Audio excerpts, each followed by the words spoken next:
Welcome to the Capitalist Sage Podcast. We're here to bring you advice and tips from seasoned pros and experts to help you improve your business. I'm Karl Barham with Transworld Business Advisor, and my co-host is Rico Figliolini with Mighty Rockets Digital Marketing and the publisher of the Peachtree Corner magazine. Hey Rico, how you doing today? Hey, Karl. Very good. Hope you guys are well. Good. We're doing well. It's Friday, so we're getting into the weekend, and we have a bonus episode of the podcast today. But first, why don't we introduce our sponsors? Sure. So our lead sponsor is Hargray Fiber. Hargray Fiber is a large Southeast company providing fiber optic solutions to small businesses and large enterprise businesses, as well as bundle services and even tools like Smart Office that helps with teleworking, helps with companies and their employees either on site or off site. So they're a big partner with businesses as well as the communities they're in, like here in Peachtree Corners. They're involved with Curiosity Lab at Peachtree Corners, with the city, with a lot of organizations like Atlanta Tech Park. They've been a sponsor of the Cyber Health Tech event that just recently happened. So they're involved in the community. They're not the cable guy. They're the company that provides real good service to you, and they are right in your community. So check them out, hargrayfiber.com or hargray.com/business, and you'll be able to see what they can do for you. And that's a good sponsor. Fabulous. Well, fiber optics and everyone that's doing all this homeschooling, and even as we're broadcasting virtually, it's becoming a critical part of everybody's life. So please do check out Hargray's Fiber if you need fiber optic and internet service in the Peachtree Corner and surrounding areas. Today, we're continuing in our series talking to local business owners that are reopened. They're operating their businesses and being successful in navigating keeping people safe, yet still providing the services that they can. And today, we're honored to have as our guest Dr. Shyn, the owner of Link Dental Care, right here in Peachtree Corners in Gwinnett County. And he'll talk to us a little bit about how he's been navigating his business and his team and his client through the COVID-19 pandemic, from before when it happened and through the reopening and how it's keeping people safe and just, being a small business owner in a community, helping us serve the clients. Thank you, Dr. Shyn. Why don't you start off by introducing yourself to everyone? Yeah, absolutely. Before I say anything, I want to say, Rico, it's an honor to be on a podcast with our very own Joe Rogan of Peachtree Corners. Yeah, I only wish. My name is Aristo Shyn. I'm the owner of Link Dental Care in Peachtree Corners. We're currently in our 8th year of business, and we offer comprehensive dentistry to our patients, meaning that we're ready for your routine dental cleaning and fillings, all the way to more involved procedures having to do with cosmetic or implant dentistry. As far as a little bit about myself, I was born in Kansas City, Missouri. Grew up in Alaska pursuing a golf career, and then moved to Florida to finish my dental training. So luckily my dentistry turned out better than my short game, and I've been in Georgia since 2012. And as it says on my bio on the website, I am very happy to be away from grizzly bears and hurricanes. That's fabulous. So since you came to Georgia, what made you think of opening a practice here in the Peachtree Corner area of Georgia? Well, I was looking to go into private practice in the Metro Atlanta area. I kind of lucked out, ending up in Peachtree Corners. It turned out to be a good move. I love the area, and for me personally, I had to get out of corporate dentistry and start my own private practice. Oh. What are some of the things that you've enjoyed about private practice? Things that you've liked about that? Well, you have autonomy. Um, you're able to offer your own set of standards and define your standard of care. Um, and it does come with responsibilities and some stress, as I think all business owners experience this year. But for me, I wouldn't have it any other way. Oh, that's fabulous. I find that with a lot of small business owners, there is a freedom and it's also fulfilling because you could be more connected into your community very often here locally when you're small business owners, and I think a lot of people like that, to being able to support small businesses. Well, this year has been a really tough year for small business owners, but I'm curious, when did you first hear about COVID-19, and what were your first thoughts when you started hearing about it and how it might impact you and your clients in your business? Well, I mean, this year is a bit of a blur, but I think we first heard about it. I first heard about it early in the year, maybe January, February, and uh, I didn't really put much, thought into it. And then it became a very real situation very quickly. Yeah. Uh, yeah, overall, I think we're, still on a roller coaster. I'm not sure if this ride is over yet. But overall, I'm very thankful to be working, thankful to have a staff so well prepared, and very thankful to our patients who have been some of the most loyal people you can ask for. I've got several family members that work in healthcare and hospitals and different. And I remember early on, there was a lot of guidance through the CDC and other public health services to help them be prepared to protect themselves and their clients. I was wondering, what were some of the things as you started to learn about it that you had to do differently to keep yourself and your employees safe as well as your clients? Well, we've expanded on protocols that we've already had in place. I mean, us being a healthcare setting, a medical setting, um, we were already familiar with OSHA guidelines. But in addition to that, yeah, we have modified how patients check in. For example, uh, your parking lot is the new reception room, and we've taken out most of the chairs in our reception area. We've taken out all magazines.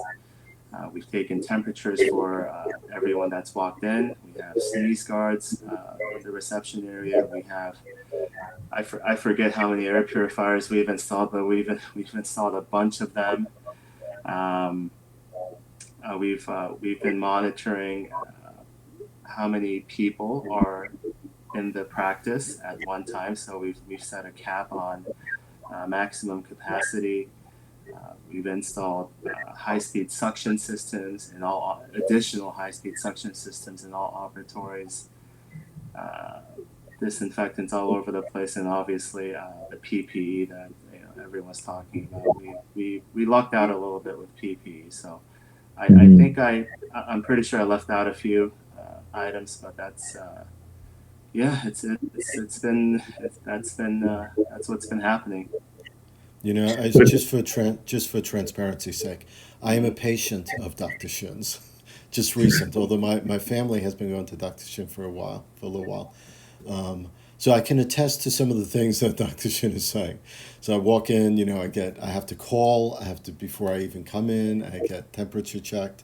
And the staff is there to be able to make you feel comfortable, and I certainly felt that, and certainly Dr. Shyn has made me feel comfortable there as well. So I think you're doing the right thing. I certainly saw a big difference between a normal pre-COVID dental practice and then the post-COVID dental practice, and all the safety precautions.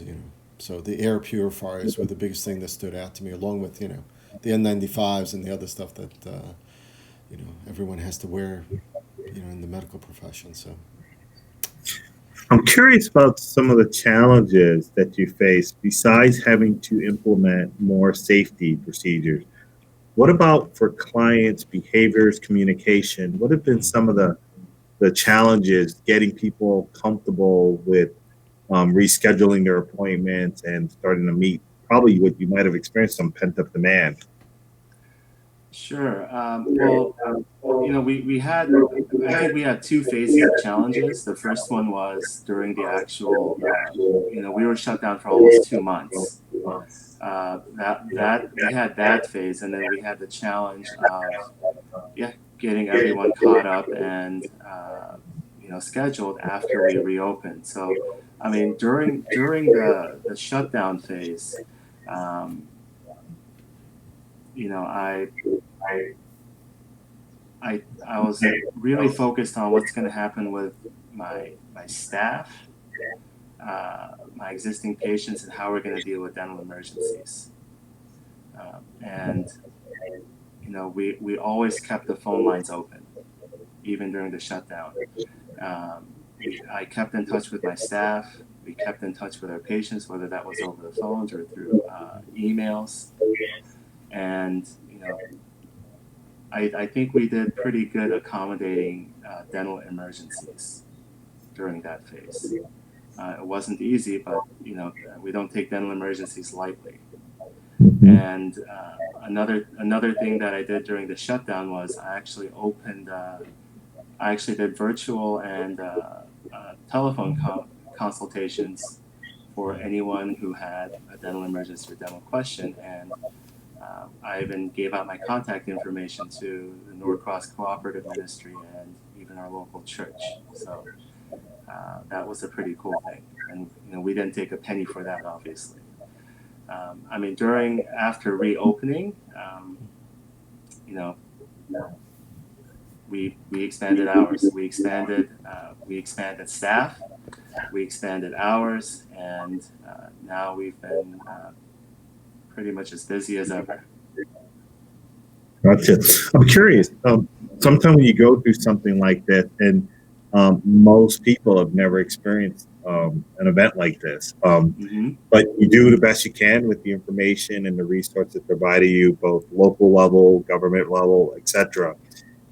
Looking back in hindsight, if you could play armchair quarterback, are there things you think you saw other businesses doing, or you might have considered that if you knew what you knew now, you could have done quicker, better before to kind of prepare if something were to happen in the future? Any learnings from that? Um, besides picking up more PPE before this whole Yeah, toilet uh, paper and PPP. yeah, honestly, given what we had to deal with, how all of us got blindsided, I don't know if there's a whole lot I do differently. I think our team pulled through, and did a decent job in handling this. What about the flip side? What do you think? This sometimes through things like this, it creates opportunity in multiple levels. Are there anything that you think that went right, and either during and now looking forward, what are some of the things you think might have helped both the business, your clients, your staff? Uh, well, I want to say that I think it's so important for people to have confidence in you, whether that's your own staff or the patients. And I'm not talking about just dental treatment, but during these times, they need to have confidence in you that they're safe, that you're being transparent.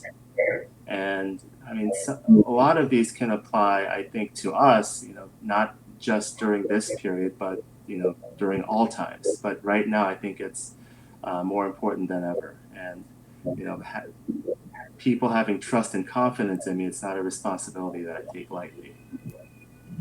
Yeah. Yeah. I think you're hitting on something really key there. Um, when we collectively go through times like 2020, um, coming together as a community, both business community and the local community is really important.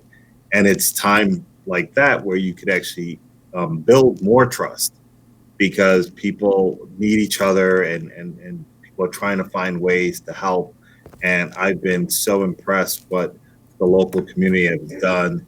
Mm-hmm. Food through the schools, providing food for kids, people helping with learning. I see pod groups of students now where with distant learning, people are helping each other. You're seeing drop-offs happening at neighbors' houses, but even and you think about it in your practice and so on, it's it's figuring out ways to communicate with folks and help continue to build the trust when people are uncomfortable.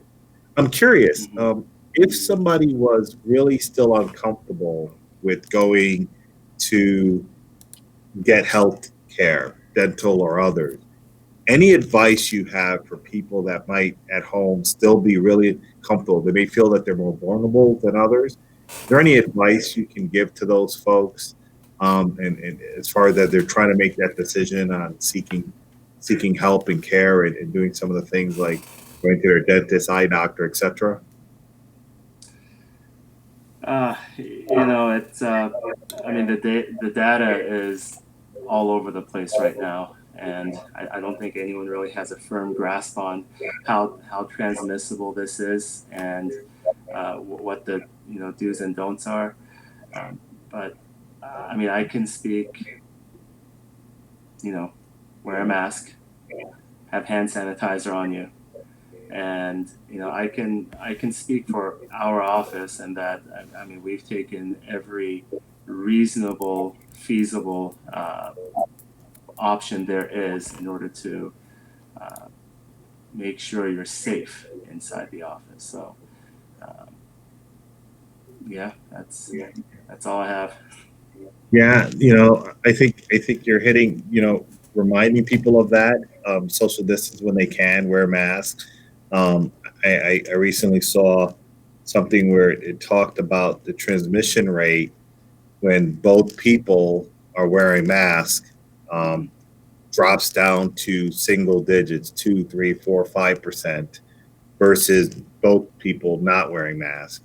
And it's a hard change for people to implement. But what I know for my family and I and folks that we talk to, we're looking at the community good at it at this.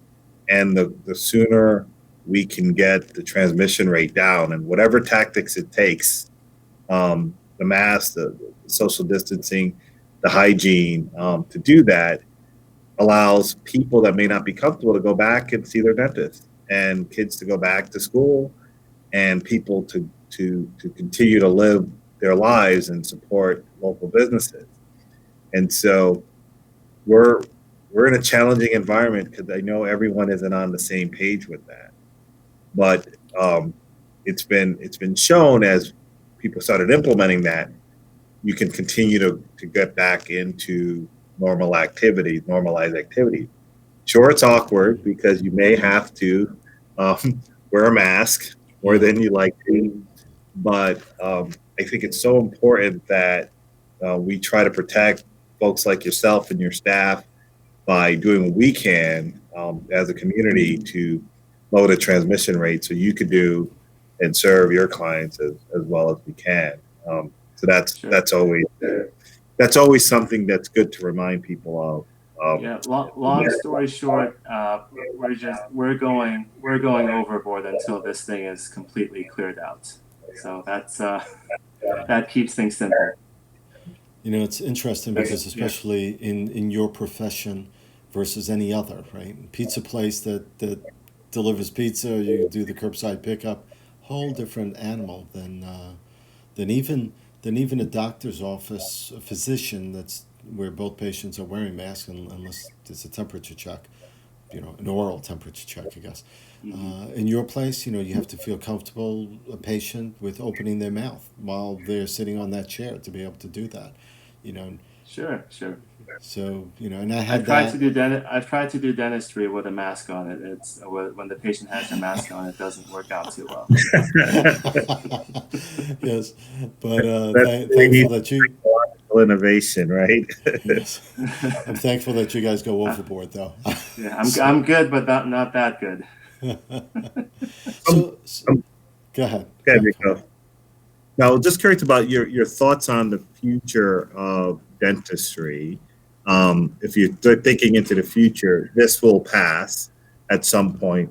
Do you think this will have a lasting impact in any aspect of dentistry in general, in your practice in particular? Well, I think going forward, we're going to be more aware than ever regarding. I mean, our industry and any healthcare industry. I mean, we've been dealing with.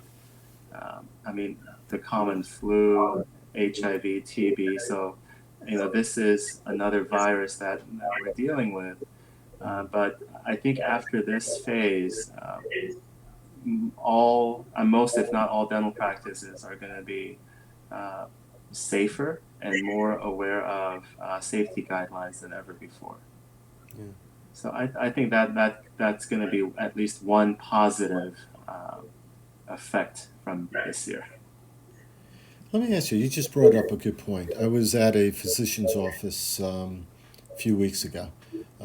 Actually, my wife was, and you know, the front staff is always the first to be exposed to anything. And you brought up like TB and flu and stuff like that. Before this, I just never thought about it. A patient walks in, who knows what they have? That's why they're there, because they're not feeling well. And they're in there because they want to find out what's wrong with them. They could have that. They could have TB, they could have the flu, they could have COVID, they could have anything, right? So changing the way I guess COVID has really helped to look at that, I think right? it's brought on a lot more awareness Yeah. across the board outside of healthcare. But there are some rules that we've always followed, and that's to treat every patient as if they're infectious. So, uh, like I said, I think it's something that our industry has been dealing with, but I think we're gonna. I mean, we've spent a great deal of time focusing on this, and I think we're gonna come out more refined and more aware of these issues than ever before. When I look around the world, other parts of the world that have dealt with viruses before, it was interesting to see when this happened, the response time to it, and the people were more prepared because there's a memory. I know our children are growing up in this 2020 where wearing masks and social distancing and washing their hands is becoming a very normalized part of life. And I could see this experience will prepare us in the future if other things like this, I'm sure people will always have masks now in their house and we'll be able to start implementing it. I think people will look at cleaning hands, and which helps with the flu anyway, and so many other things, as a more regular thing that they do in their daily practice. And so sometimes these types of experiences forces us to prepare for the future, not just individually, but I'm pretty sure the government and local authorities that have protocols and they're rewriting playbooks and stockpiling certain things so that they can, you know, um, if there was a surge, they can respond to it quicker. I think we were collectively, we just never thought that this would be a problem, but once you get stung by something like this, I don't know if that we could forget it. Mm-hmm. Yeah. And having spoken to a lot of different businesses, it's really interesting to see how everyone has looked at COVID-19 through the lens of their business, their industry, and how they've all been able to succeed, maybe to pivot a little bit. I mean, in your business, it is a business, right? Healthcare. Um, you haven't had a need to pivot. You just have had to a challenge on how to progress, how to step forward through this. whereas other businesses may have had to pivot. They may have had to change the way they do business, or even change their business entirely, Yep. because they're not making it. Restaurants that are closing, restaurants that become ghost kitchens all of a sudden because they're just doing deliveries. I don't think I've. Yeah, I mean, there are certainly restaurants open now with dining rooms, for example, but there are restaurants that are still closed dining rooms. Chick-fil-A still only does curbside and drive-through pickups. They don't do dining room. So to me, your business is way more challenging because there is no other way to do this, like you said. And you Right. have to step right through it, and you have to find that and meet those challenges head on and do it well, Yeah, we because there's can't do no. virtual either. No, you can't. I mean, Right. you could do a little telehealth, like you said, but Yeah. no, you can't reach through the screen, right? But You can't even if compare. there's one small adjustment, the fact that people are more sensitive with symptoms, coughing and fevers and these types of self screening at home. I suspect most people, if they knew they had a fever in 2019, they might still show up for their dental appointment. And today, that would be something that people would, even before you have to screen them, self select and say, I'm not feeling well. Let me reschedule my appointment so I don't impact your employees and others. Right. And that behavior shift could help us keep healthier in general. You would argue that would have probably been the right thing to do. I remember um, people being road warriors and proud of showing up to work every day, whether they were sick or not. That Hmm. was 1980s. That was a pride thing for people to do that. And now, over the years, it started trying. Wait, no, if you're sick, it's okay if you stay home. Jump on your computer Yeah. and protect the rest of the office. And so maybe some of that becomes a legacy of this, where people are just taking more responsibility of protecting others, because this COVID-19 gave us a very immediate instant where that was necessary. But I think hopefully that helps as we go into the future. But Dr. I, Shin, I know have that you gone through any more? I know the industry has conferences and such, conventions and Hmm. seminars and stuff. Hmm. Have you, obviously now it would be virtual, have you seen any or taken any that has helped at all? As far as Any the industry continuing wide? education, the continuing stuff. education. Yeah. Yeah. Oh yeah, sure. I mean, yeah. I mean, I had a lot of free time for a while, so we took a lot of I took a lot of CE virtual courses on dentistry itself, managing COVID.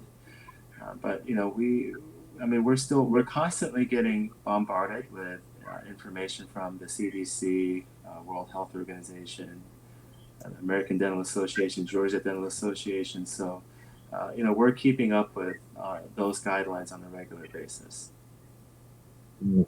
That's excellent. So I'm curious. One of the things during the time when you were closed down, I wondered Hmm. if you got to play much golf during that time, or is that an activity that you can do and stay social distance? I thought that was going to happen, but there's no chance with a newborn. Oh, you That's have a newborn. there's Oh, yeah. So congratulations. I think thank you. I think golf is going to be uh, on standby for a while. Don't understand. Well, I wanted to at least thank you so much for joining us today. And if folks wanted to reach out and talk to you some more, and what's the best way for someone to reach you? Uh, Best way would be by phone. That number is 770-448-1977, and our website is linkdentalcare.com. You can find it on there as well. Oh, excellent. Well, we'll post those on the show notes. Curious, going into the fall season, and I know you're probably Mhm. super busy catching up. Do you have anything going on? What do you have going on over the next several months? Well, my focus is to uh, keep doing what we've been doing, what's worked for us, not just this year, but for the past several years. And I want to highlight that we are focusing on not just new patients, but also making sure that all of our existing patients are taken care of. And I also want to make sure my staff is taken care of as well. So I will continue to invest in, the patient experience. I will continue to invest in my staff and continue to be involved and give back to the local community as I have been. Well, I just want to thank you, small business owner, helping to protect the community and serve the people here at Peachtree Corners in Gwinnett County, and the many others like yourselves that are doing that is what really continues to drive our economy as well as really help us navigate through this. So thank you so much for all that you're doing, and we want to make sure that you're continuing to be successful. So thanks for joining us today. Thank you for having me. Oh, our pleasure. Our pleasure. Hang in there while we sign off too. Yep. I'd like to thank Dr. Shyn, the owner of Link Dental Care here at Peachtree Corners, sharing your experience going through 2020 and everything else that we've done, that we've been doing over this past year in the community, and just being one of those business leaders that is out there doing their part. So thank you for that. I'm Karl Barham with Transworld Business Advisor of Atlanta Peachtree. What we do every day is work with business owners to help them with either valuations on their business, helping them grow through acquisition and purchasing other businesses, or when they're ready, helping them with finding a buyer and selling their business. Transworld Business Advisor, you could reach us at www.tworld.com/Atlanta Peachtree. Office here at Atlanta Tech Park. If you want to stop by and say hi, we do see people by appointment still, but we try to keep everyone safe. Rico, why don't you tell us a little bit about what you've got going on? Sure. So I'm Rico Figliolini. I publish Peachtree Corners magazine. We do that 6 times a year. We're working on the next issue now, which should be fun. I mean, it's a pets and their people pull out center spread issue. So if you got pictures of you and your pets, we're doing a giveaway starting out next week. Feel free to participate, and we'll be pulling pictures from that for that centerfold pull-out spread. Also, we're doing an article about backyard retreats. Everyone's sort of stuck at home to a degree still. They may not be traveling, so maybe that backyard fire pit and stuff like that could be of interest. So we're exploring some other people's backyards to see how they've done theirs. And we're going to be doing something, we're going to be curating together things that people are thankful for this year. Because even with COVID-19, Karl, I mean, I think we're all thankful, certainly for our families, our friends, the things that we do in life. So just want to be able to see what individuals are thankful for, maybe beyond their family and friends, and what they see as positives and thankful for. So we're going to be covering some of that. Mighty Rockets is my company. You can find me at mightyrockets.com. You can look me up on LinkedIn at Rico Figliolini. If you can spell that out, I think you'll get quite there almost. I handle companies and corporations that need social media, content work, product videos, podcast productions, and such. So feel free to reach out to me. And one last thing, I just want to say thank you again to our lead sponsor, Hargrave Fiber, that helps make these family of podcasts happen. So. And what about the last Peachtree Corners magazine? It's out there. Folks should check it out. My goodness, yes. I think I've had calls for this publication. We've mailed more copies than ever before. So we've mailed 19,700 copies on this last issue. And because of COVID, we've had to contract the amount of places that we can place this. So I have people calling me up, where can I find copies? I mean, literally, I just can't put out enough copies. I don't have any more copies to put out. And people are still calling because they can't find the copies that we've put out. They're gone already. So I'm happy. It was a great issue. Karl, you were a good subject matter as well. You're in there. So we've covered diversity in this issue, along with health and wellness and Amberfield community and where to eat vegetarian. It's all a lot of good stuff in here. So Excellent. And you can also find online at yes. um, Living at peachtreecorners.com. If you go there, not only will you find the family of podcasts and the tabs at the top, but you'll be able to read the digital edition as well. Fabulous. Well, Rico, continue doing what you're doing. It's great to see all these stories and learning a little bit more about our community and the people that live here, people that work here, people that play here. And in the upcoming months, we're going to see a bridge be finished and Yes. Peachtree Corners, so folks will get to go explore more parts of Peachtree Corners. So thank you, everyone. Thank Stay you. tuned for the next episode of The Capitalist Sage. Take care.